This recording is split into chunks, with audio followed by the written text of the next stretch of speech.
Bonjour à tous, bienvenue pour ce point hebdomadaire sur le S&P 500. Donc depuis le début de la semaine, là, depuis hier, on a des marchés américains qui corrigent un petit peu. En cause en fait un week-end de Thanksgiving qui a été assez décevant, notamment par rapport aux attentes qui étaient assez élevées là, en fin de semaine dernière. On a globalement une baisse des achats de Thanksgiving, quelque chose comme 11%, ce qui est assez décevant alors qu'on attendait plutôt une légère hausse jusqu'à vendredi dernier. Donc ça explique d'une part le repli qu'on a donc sur les marchés américains. On a également des craintes sur l'économie chinoise. Et également, donc en focus, on attend surtout là en fin de semaine la BCE avec donc Mario Draghi et ses commentaires quant à un possible quantitative easing et son timing, et également à suivre donc l'emploi US en fin de semaine, vendredi précisément.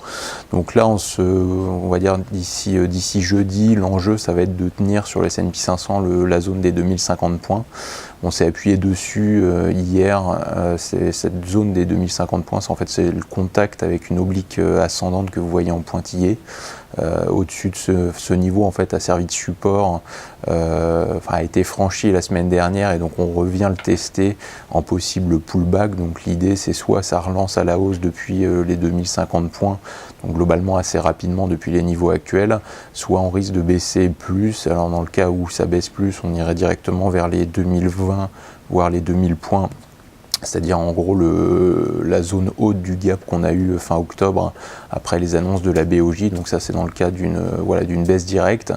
À l'inverse, ce qui est possible, c'est qu'on prenne appui de nouveau sur cette zone là, donc globalement d'ici demain, et qu'on revienne chercher de nouveaux sommets. Donc dans ce cas haussier, ce serait les 2080-2100 points qui seraient en ligne de mire, c'est-à-dire globalement le haut du canal ascendant de moyen terme.